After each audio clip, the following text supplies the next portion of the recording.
بھی آ گئی اس کو۔ حضرت حسین رضی اللہ تعالیٰ عنہ کے پاس خطوط کا تانتا بنا ہوا تھا، کوفے سے لوگ خط لکھ رہے تھے، آئیے آئیے آئیے، ہم آپ کے ہاتھ پر بیعت کریں گے، ہم آپ کے ہاتھ پر بیعت کریں گے، ہم آپ کے ہاتھ پر بیعت کریں گے۔ یہی وہ کوفہ جو حضرت علی کا دارالخلافہ رہا تھا اور جو پھر صبائیت کا گڑھ بن گیا تھا۔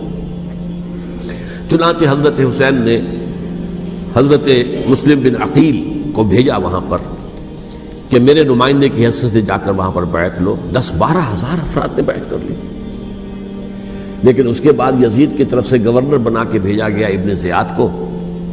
ابن زیاد نے آ کر جو تشدد کیا اور سختی کی تو سب کے سب بیعت توڑ کر اور سب منحرف ہو گئے۔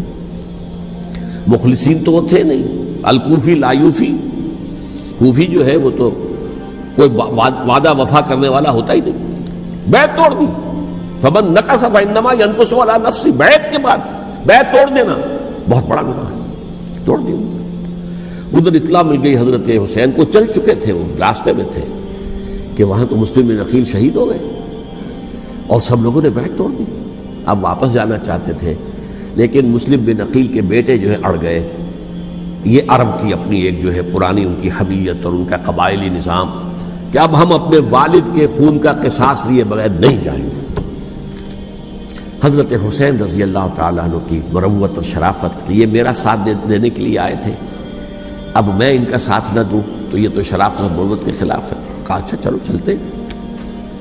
وہاں جا کر بھی عین اپنے میدان کے اندر بھی حضرت حسین رضی اللہ تعالیٰ عنہ نے 3 چیزیں پیش کی ان کوفیوں کے لشکر کے خلاف۔ سب سے بڑا لشکر کے اندر سب سے بڑے تو کوفی تھے جنہوں نے بیعتیں کی ہوئی تھی حضرت حسین کے ساتھ۔ دیکھو مجھے جانے دو واپس حجاز کی طرف، یا مجھے سرحدوں پر بھیج دو تاکہ میں کافروں کے ساتھ جنگ کرتے ہوئے اپنی جان دے دوں، یا مجھے یزید کے پاس جانے دو، میں اپنا معاملہ اس سے طے کر لوں۔ لیکن کوفیوں کو یہ گوارا نہیں تھا۔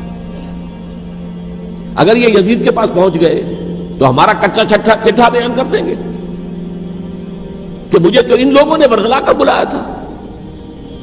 اس لیے کہ دیکھیے حضرت امیر معاویہ کے 20 سالوں کے دوران میں بتا چکا ہوں، ان کی حکومت اتنی مستحکم تھی کہ اس کے خلاف کوئی فتنہ اٹھانا ممکن نہیں تھا۔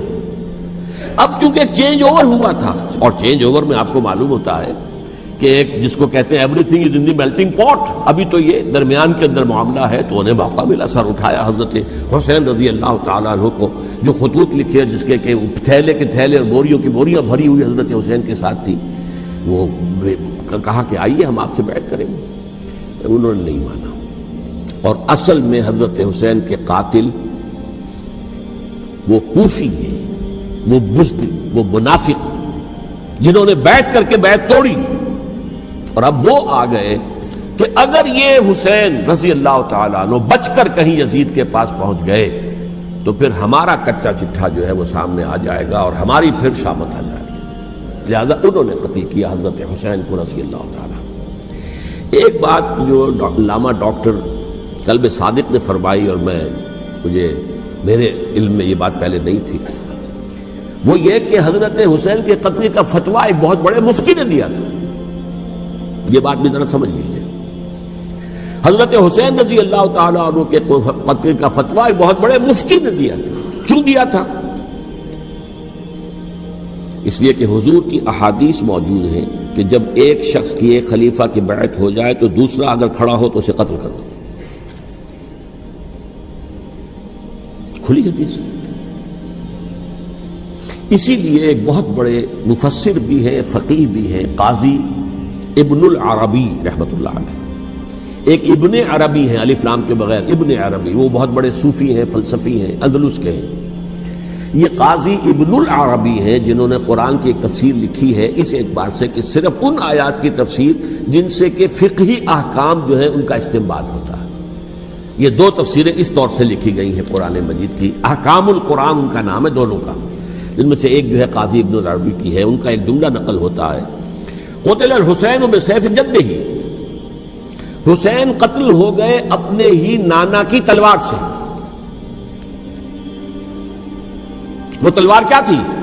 جب کسی کی بیعت ہو چکی ہو پھر کوئی کھڑا ہو مدعی خلافت، قتل کر دو۔ میرے نزدیک حضرت حسین مدعی خلافت نہیں تھے، یہ بات اس وقت سامنے لوگوں کے نہیں آئی، بلکہ حکومت نے یہ باور کرا دیا کہ یہ تو باغی ہے، یہ مدعی ہے خلافت کے، انہوں نے تو